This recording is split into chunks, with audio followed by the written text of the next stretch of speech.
Hello guys, আসসালামু আলাইকুম। কেমন আছেন আপনারা সব? তো আবারও চলে আসলাম নতুন ভিডিও নিয়ে আপনাদের মাঝে। তো এটা হচ্ছে বেডরুমের ফ্লোর, 11 ফিট বাই 15 ফিটের। আমি 10 ফিটের পাটা দিয়ে এটাকে লেবেল করছি।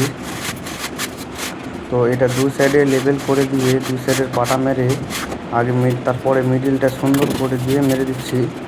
এই বালুটা কিন্তু আগে প্রথমে পা দিয়ে খুঁচে টাইট করে মেরে দিতে হবে, তাহলে আপনার কী হবে, ফিনিশিংটা খুব ভালো আসবে। টাইলসটা যখন বসাবা লেভেলটা খুব ভালো থাকবে, এদিক ওদিক হবে না, টাইলসটা বসবে না, সেটিংটা খুব ভালো হবে, পাটাতে থাকবে, লেভেলটাও খুব সুন্দর থাকবে, দেখতেও ভালো লাগবে। তো আমার পাটা মারা কমপ্লিট, দেখতে পাচ্ছ কত সুন্দর হয়েছে লাগা। তো এখন আমি টাইলস সেট করব। তো প্রথমে আমি মাটাম করে নিলাম প্রথমের গেটে। এবার ডাইনিংয়ের যেটা বসা হয়ে গেছে ওটাকেও আমি লেবেল করে দিয়েছিলাম, ওয়াটার লেভেলে ছিল ওটাও মাটামে ছিল। তো দুই সাইডের গেটে দুই সাইডের যখনকার টাইলস বসাবা তো দুটাই কিন্তু মাটামে রাখতে হবে, যাতে তোমার দুবার ওই গেটের পট্টিটা বসার সময়তে যাতে কোনো অসুবিধা হবে না, কষ্ট থাকবে না। তো আমি দু সাইডে মাটাম করে নিলাম। দু সাইডে মাটামটা আমার খুব স্ট্রেট আছে, ভালো আছে, ওই জন্য আমাকে কাটিং করতে হলো না। দু সাইডের স্ট্রেটটা হয়ে গেল। এখন পুরো ফ্লোর আমি শেপ করে নেব। শেপ করে নেওয়ার পরে তারপরে আমি কাটিং ফাটিং যা সব কিছু কমপ্লিট করে দেওয়ার পরে আমি ঘোড়া দিয়ে বসাবো। এটা করার কারণ হচ্ছে যে যদি লাইন না থাকে তাহলে আমার এটা খুব সুবিধা হচ্ছে করার জন্য। এবার আপনারা কি করে করেন, কী সিস্টেম করে আমাকে একটু কমেন্টে জানাবা। যদি আমি সুতা দিয়ে যদি করি তাহলে যদি লাইন পালিয়ে যায় তো ওটা অসুবিধা হয়, কাটিংটা বসানো হবে না। তো সময়তে ওটা ছুটে যায়, ওটা ছেড়ে দিয়ে বাড়ি যেতে হয় লাইন না থাকলে। ওই জন্য আমি আগে এরকমভাবে সেট করে দিয়ে পুরো কমপ্লিট করে আমি ওটা কাটিংটা এখন চালু করব।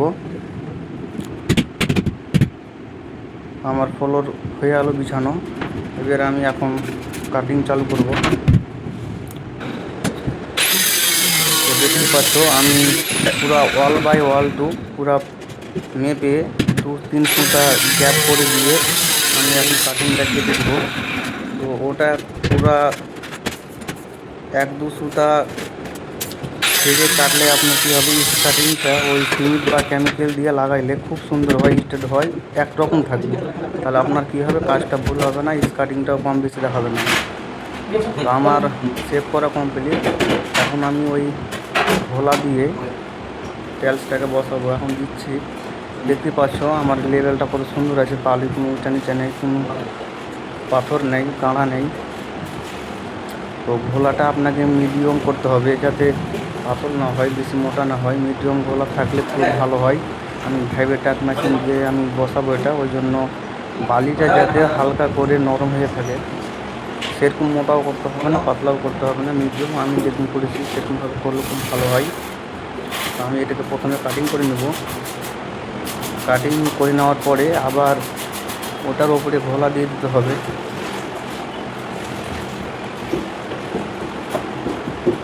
ঘোলা দেওয়ার পরে আমার ঘোলা দেওয়া কমপ্লিট। এখন আমি টাইলসটাকে বসাবো।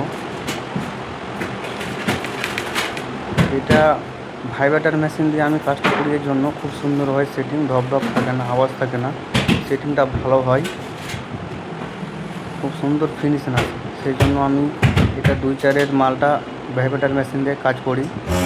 2-4 ভাইব্রেটার মেশিন দিয়েও কাজ করি, ওয়ালের 2-4 টাইলসটাও ভাইব্রেটার মেশিন দিয়ে কাজ করি, খুব ফিনিশিং ভালো আছে, কোনো আওয়াজ থাকে না, আমার কাছে খুব ভালো লাগে কাজটা করতে। তো আমার এটা হয়ে গেল বসা, দেখতে পাচ্ছ ফিনিশিংটা খুব সুন্দর এসছে। আপনাদেরকে এই সাইডের এটাকে মাটামটাও দেখে নিতে হবে কত সুন্দর হয়েছে না হয়েছে, কোন আগে আপ ডাউন আছে না আছে, ওটাকে দেখে নিতে হবে। তাহলে আপনার কী হবে, অ্যাডজাস্ট হয়ে খুব সুন্দরভাবে ফিনিশিংটা আসবে, দেখতেও খুব ভালো লাগবে। তো আমার এটা হয়ে গেল। আপনাকে দেখতে হবে সাইডের কাট পিসগুলো যেগুলো কাটিং ফাটিং হয় এগুলোকে আপনাকে খুব সুন্দর করে কাটতে হবে, যাতে আপনার স্কার্টিং